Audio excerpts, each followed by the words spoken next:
Hello, friends, and welcome to another episode of Free Your Story, Free Your Life. This is once again another interview that I have with an incredible human being who has an amazing story that I know is going to touch so many people's lives. Her name is Emilie Lancour, and she is joining us today, another incredible, courageous soul who is willing to take us to some really dark points in their lives because, like I always say, we find our light in our darkness. And the two sometimes feel like they are interchangeable because they are, even though they don't feel like it all the time. So I'm going to let Emilie introduce herself first. So, Emilie, tell us a little bit about yourself. Just give us some general information. So I live in the upper Michigan, upper peninsula of Michigan. So about as far north as you can go. The end of the highway is about 45 miles north of me. So we are still having icky rain, snow predicted this weekend, not anywhere near spring. And I am a mom to three young men. They are 23, almost 21 and almost 17. And my oldest is married. So I also have the joy of a daughter-in-law. I've been a widow for 5 years. We had been married for 20 years when he passed away unexpectedly. And I am now 2.5 years into a new relationship with an amazing guy named Chris. I taught special ed for 20 years in a resource room, mostly in a middle school. And now for the last 5 years, I've been working at our intermediate school district. I'm a compliance monitor and technical assistance provider. So I work with the area special ed teachers and administrators for all things related to special ed and IEPs. In my spare time, I do bullet journaling. I am an avid reader. I love spending time on the shores of Lake Superior. I'm an agate picker and a nature photographer. Wow. A local Michigan celebrity, obviously. Yes. Love it. So I want to go a little bit further with part of what you shared, because I know what you have come to share is something that has a lot of deep personal, obviously personal pain, personal transformations that have gone on since you lost your husband.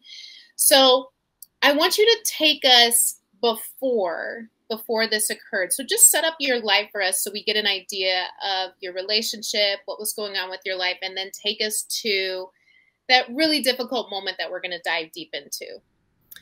So we went to the same local high school. I had moved to that district when I was in 6th grade. And so aware of him, we became really good friends in our junior year, did a lot of hanging out in groups. We'd go and play pool, go to movies.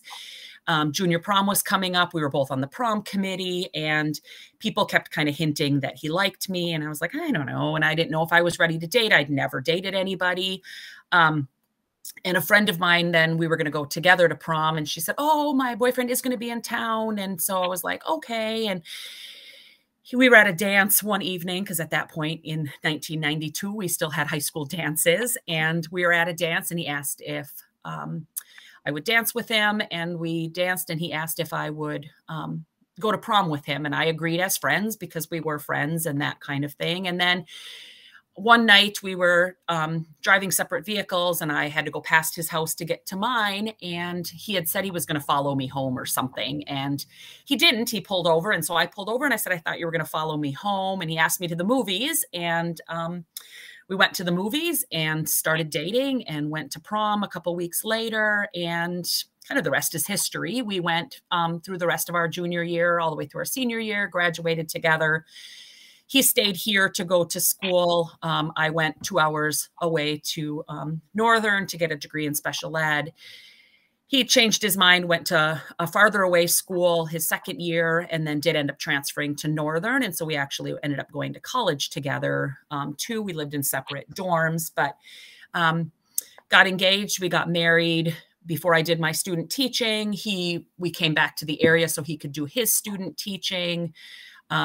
After 2 years, 3 years of being married, we had a baby and a couple of kids after that. And we both stayed in education and did that for many years.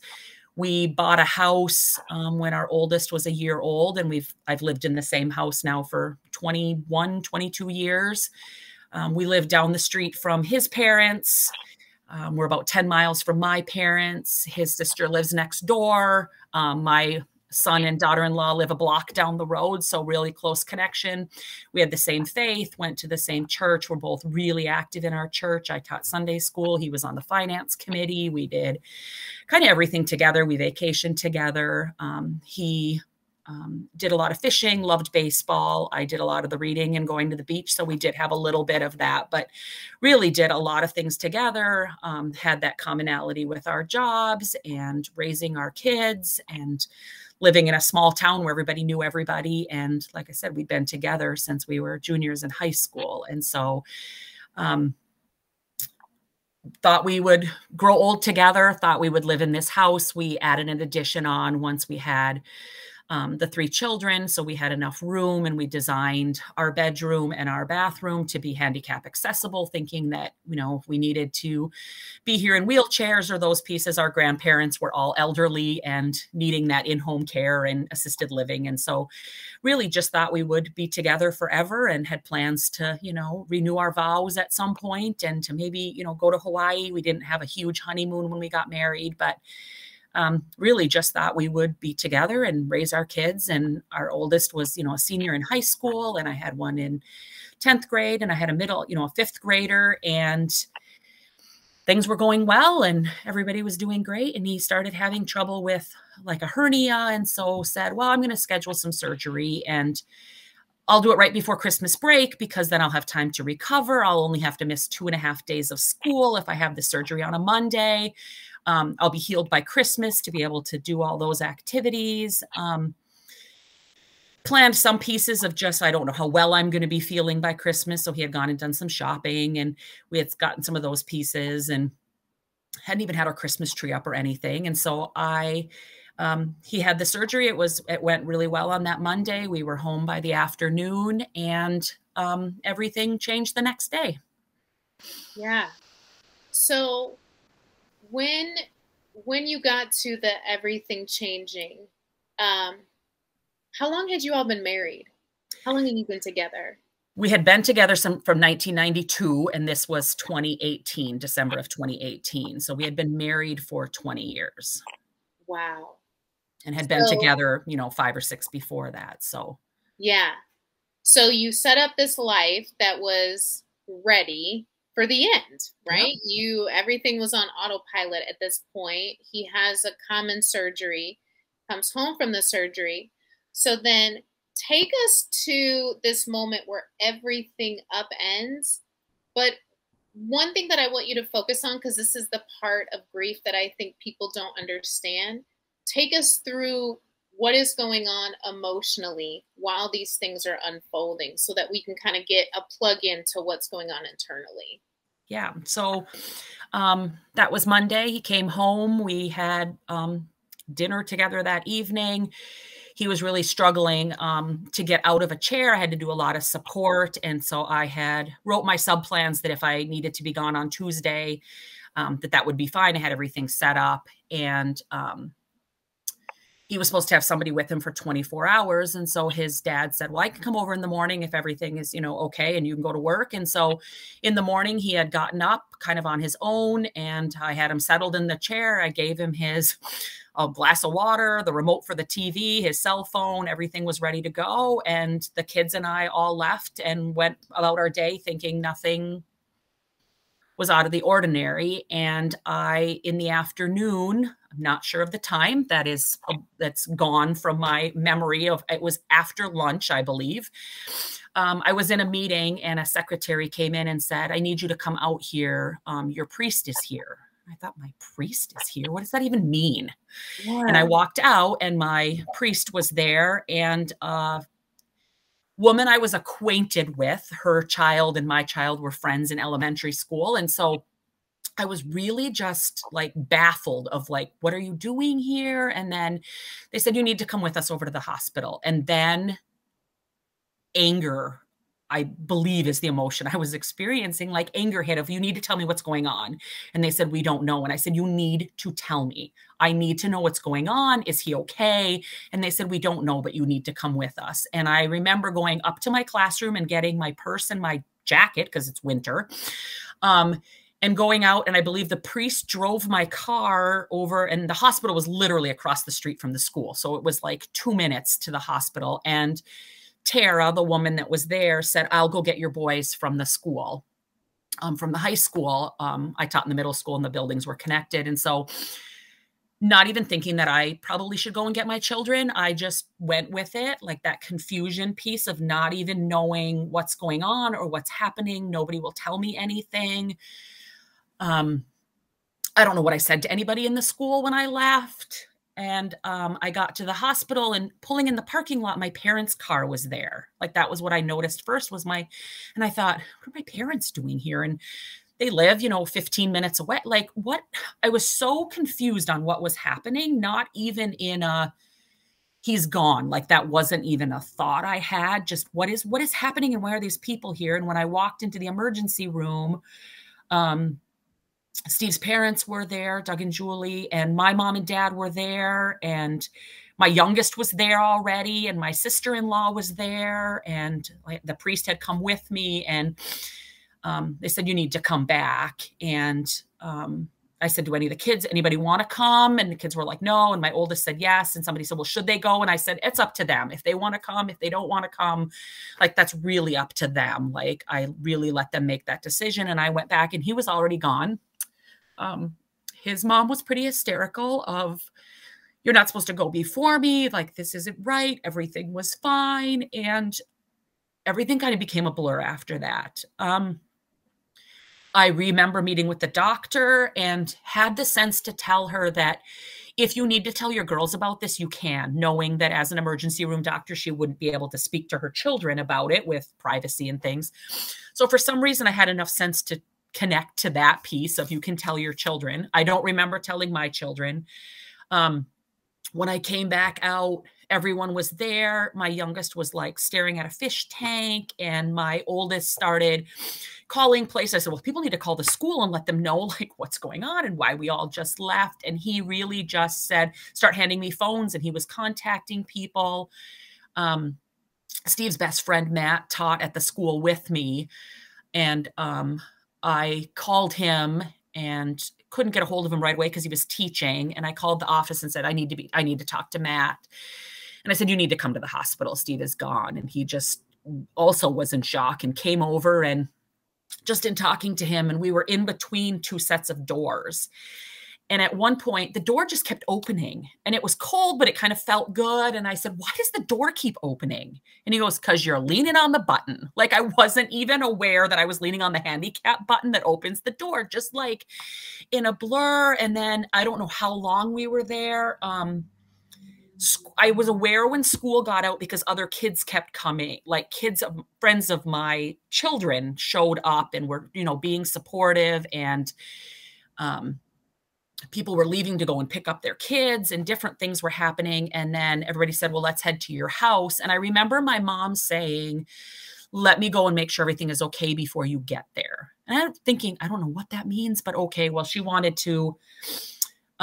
So the ambulance had to come and take him. And so they had moved some of the furniture and different pieces, is what I found out later is what she was coming to do, was to kind of set things up and move things back where they needed to be. They'd had to move my table and things like that. And even pulling in at the house, there were people here already. I think that's some of the benefit of being a really small community, is that news spread very quickly. Emails went out to staff at the school saying that, he had passed away. And a woman was here, and she said, do you need anything? And I said, I have a package that's supposed to go to the post office of Christmas presents. Could you please bring that to the post office for me? And she was like, absolutely. Like, just like weird.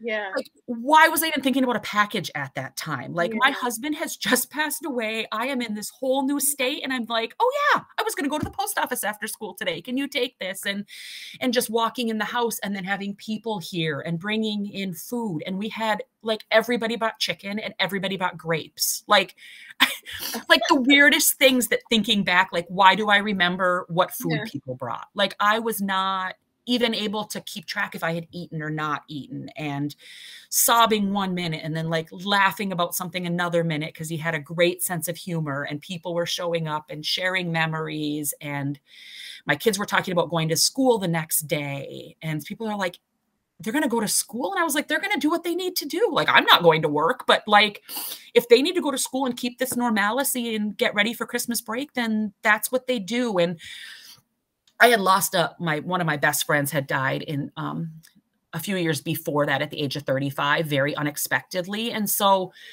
I think some of that was really prep for Steve dying. I think a lot of what I went through, the unexpectedness, the fact that she was the same age, the fact that we had grown up together, that we had these future plans, our kids were similar ages.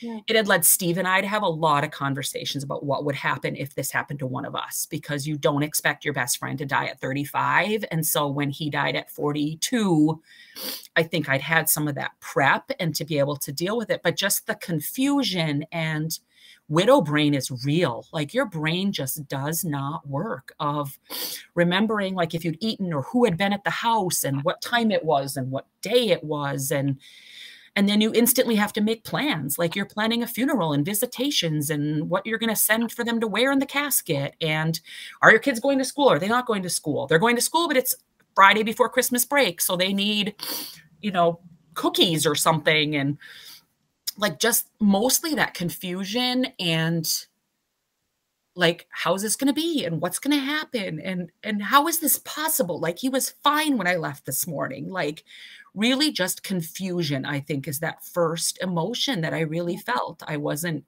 angry. I don't even feel like I even went into grief right away. Just absolute confusion on how can this happen? How are we going to go forward? What are we going to do? What's right to do? What's wrong? How does everybody grieve? Just a lot of that was really what happened at the beginning. Yeah.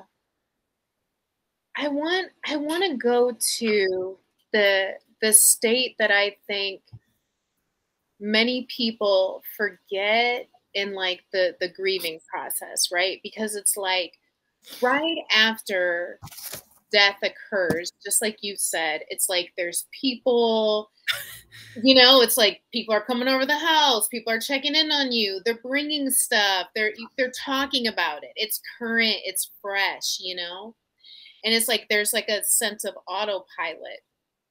But take us to when the funeral's over and there's there's time passed, meaning he's put to rest, and now life. It's like the world is still moving, but you're in this very frozen state, and now you're at the point of you're now creating a life that's not with his physical presence. Yeah. Talk us through that part, because you said something so powerful. You were like, I don't know what's right. I don't know what's wrong. What are you supposed to do? Are you allowed to do this? Are you not allowed? That is so real and raw, Emilie. So I want you to take us to that part. So because it was Christmas break, my children were home. I was home. I didn't have to return to work right away, which was a blessing in the fact that I had those couple weeks. But trying to figure out Christmas. What do we do with the gifts that are already purchased? Do we wrap them? Do we put them under the tree? Do we celebrate Christmas? Do we go to church when we had the visitation on Christmas Eve, like the funeral on Christmas Eve? Like, all of like making the decisions. And one of the parts that I found really hard was how to grieve each day. I wish I could have said, okay, when we wake up tomorrow morning, we are going to have sad day. And everybody that is here at the house, all of my kids, my sister came home, my parents and in-laws were over regularly.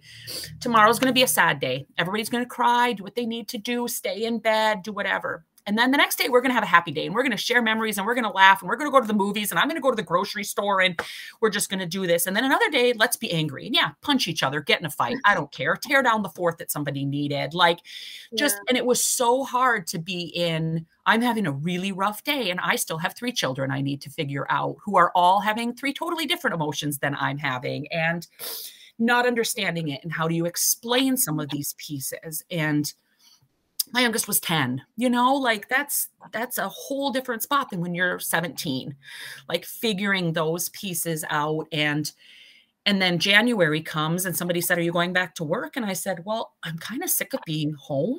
like, and just Yeah. being here and not really having any routine or any expectations. And so we did. The four of us all went back on January 3rd or whatever, the first day back. And people said, I can't believe you're here. And I said, well, other than a few kids, find me people that want to be here today. Like, nobody wants to come back from Christmas break. Like, everybody would have stayed on vacation longer. So, and I hadn't seen a lot of people because it was Christmas break. So people had left the area, were gone out of town. We hadn't been in school. And so we just kind of went back and people started going to school and kind of back into a routine and trying to do some activities in the evening and homework and food and budgeting and contacting people and setting up all of that, just trying to find what is this going to look like now and what are we going to do? And I made it to about the middle of February and said, I think I'm just kind of a warm body here in this classroom. Like, I don't really feel like I'm teaching, and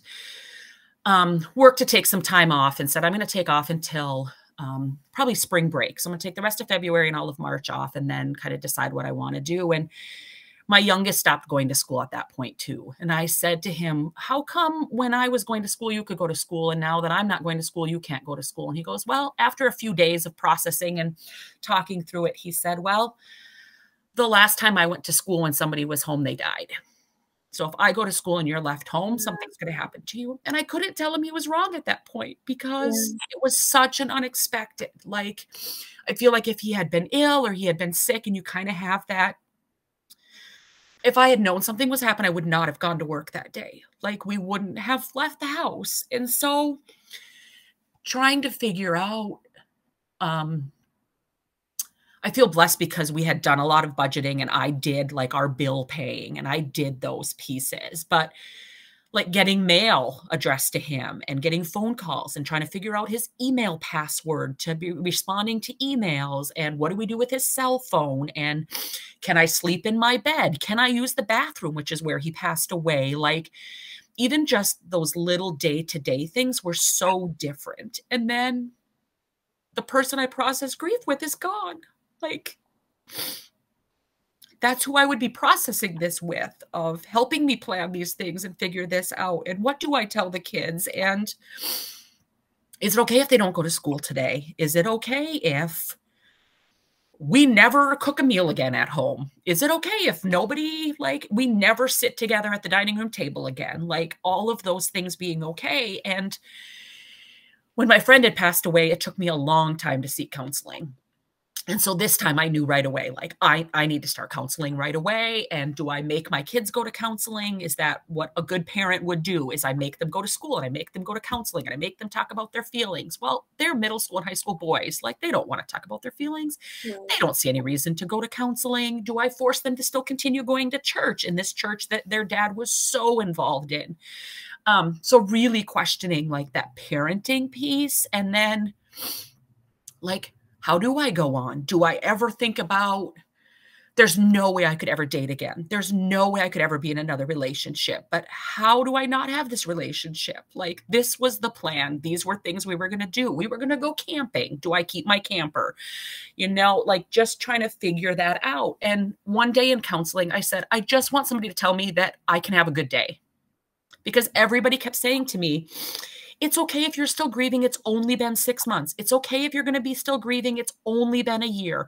Some people grieve for 5 years, 10 years. This might not end. And I wanted to be okay. I wanted to have good days. I wanted to laugh and be happy and go out with my friends and not be stuck in bed. And she said, it's okay to be okay.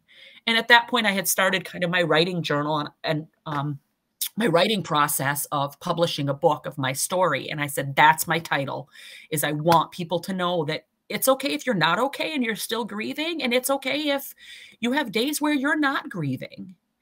And there can be days where you have good weeks, and there's times when you don't have good weeks. And there's still times when I talk about it now that I get upset. And there's other days that I can talk about it and, you know, there's no tears. And some days I hear a song and I sob in my car, and other days I sing along and remember like what happened when that song was popular or how it connected to us. And so really determining, like, there's no rules in grief. There are no rules. When my friend died, her husband got married within 7 or 8 months, and people were like, that is just like, he should still be grieving. There's no way he can be in a relationship. And I remember thinking, how do you know what you would do? Like, how do you know what you would do if this was you? He has young kids. He had been married. He was still young. He needed that support. And they fell in love. And it's now been 13 years and they are still together. So was that wrong? Not for them. Yeah. And I thought that same thing of like, there is no way at the 6-month mark. I was like, there is no way I am ready to like be with somebody else or even consider going on a date. Like, I was not there. And so there's just no right or wrong. And if you have the anger or you're upset, or it just, that no rules piece is what I really took away from that, is that this is what I need to do. And, you know, people kept saying, your kids, they need to be in school. They need to be in school.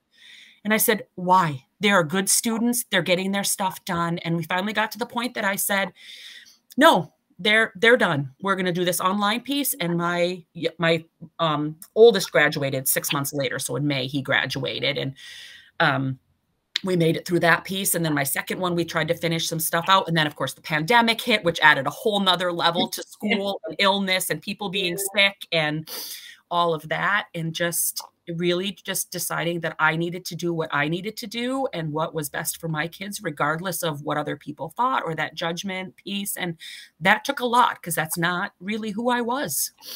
Yeah. So that was a big change of standing up for myself and standing up for my kids and saying, no, this is how I'm grieving. This is how I'm moving forward. This is how I'm getting through this. Yeah. I want to talk more about your book, because I know that you have 2 books published now currently, right? I just published a third one, but 2 of them really relate to this whole relationship grieving piece. So yes, I love that so much. One of the things that I wanted to ask was, because I know that writing was already a part of you, but what was it about writing during that time period that caused you to go from just journaling to now you're publishing books about it? Like, what pushed you in that direction? Yeah, so I had kept a dear diary when I was little, journaled, wrote letters in college to myself, to other people, letters not intended to ever send. That was really how I communicated. It was really even how, when Steve and I would have hard conversations, I'm definitely a crier. Like, most things in the world make me cry at commercials on TV. And so we'd have conversations and I'd have to go and write it out and then say, please read this. So I could get my thoughts out and get all those things. And so I wrote lots of letters to Steve after he had passed away, of things that I wished he knew about, things I wanted to tell him, times that I was angry with him. I wrote a lot about my faith at that point, of trying to figure out what God's plan was in all of this, like what was the purpose for this. And in my writing, somebody had mentioned one day you should write a book. And I thought, there's no way I'm going to write a book. I just have all these like weird notebooks that I bought at a craft store. Like, I don't have book material. And then the more I thought about it, I was like, I wished I had had a book that told me it was okay to be okay. That somebody could have walked me through that grief process of figuring out how to go from grief to joy and having joy again. And that wasn't instant. It wasn't overnight by any means for me. And so I thought, I don't know. And then I had a friend who had published a book, and I said, how did you do it? And because I knew the publishing world was hard, and you had to have followers and social media platforms and emails.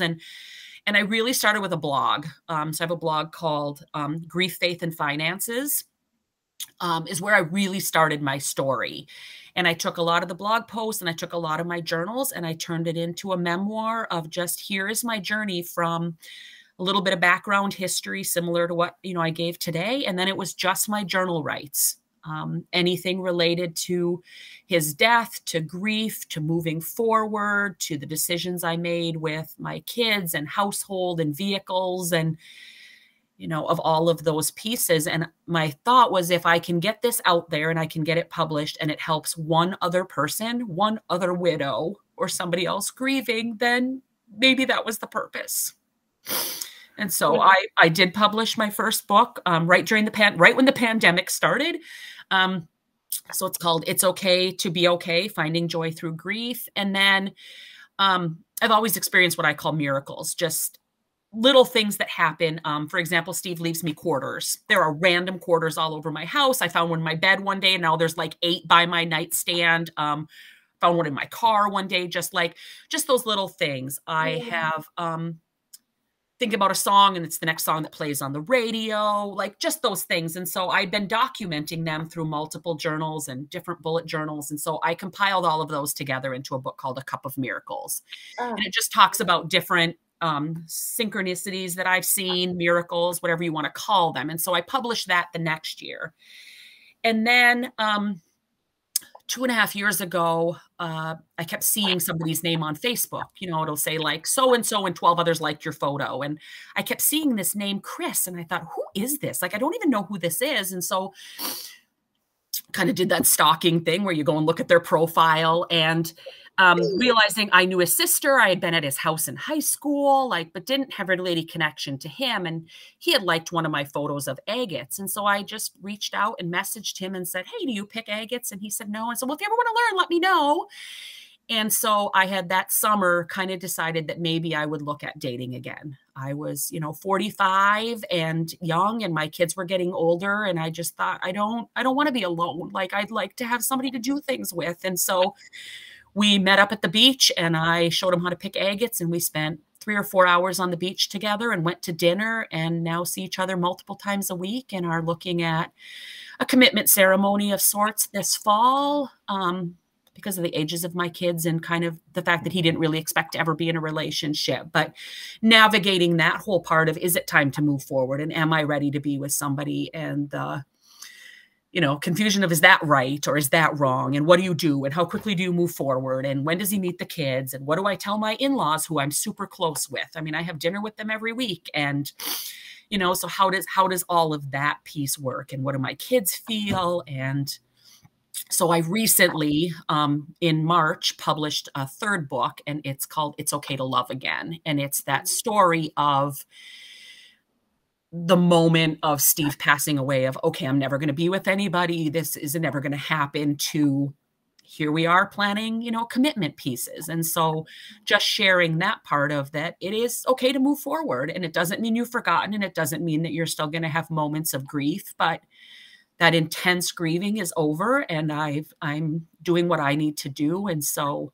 in that writing, my goal is to help other people. And so I use proceeds from my sales of my books to then donate copies to other widows, of my first book, and just sharing my story in the hopes that it will help somebody else. And for me, writing is the way to get all those thoughts out of my head. And you can swear, and you can be angry, and you can cry, and just putting all of those pieces on paper for me has always been very therapeutic. And it's how I got through my grief, of whether I was writing to myself, or I was writing to God, or I was writing to Steve, or letters to my boys, things to put in a safe of, like, if something happens to me, here's what you need to know. And here's my funeral plans. And here's what should go in my obituary, like thinking of even those kind of pieces. And so sometimes it's poetry, sometimes it's essay, sometimes it's stream of consciousness, just sit down and write. And I've done morning pages and bullet journaling and just letters and just different formats. And so I just really wanted to let other people know the things that I learned from going through this whole process, and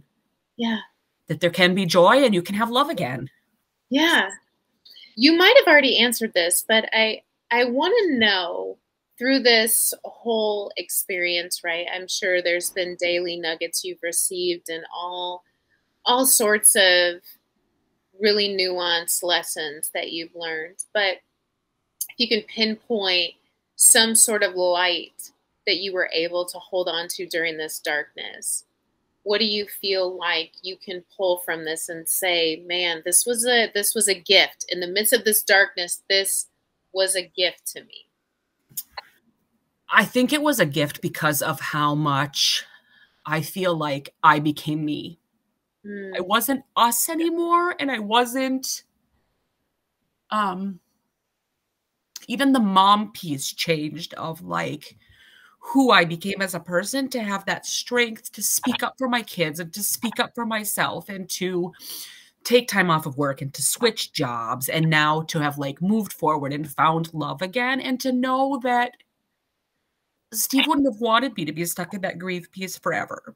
And I wouldn't have wanted that if the positions were reversed. And so thinking about it that way of like, if I was gone and he was here, what would I want for him? I'd want him to take care of the kids, and I'd want, you know, the kids to have these pieces and to make decisions and do what they need to do. And I would want him to find love again. And, you know, I would want him to have sold my vehicle, and just even those practicality pieces of, it's taught me really to be independent and to make those pieces.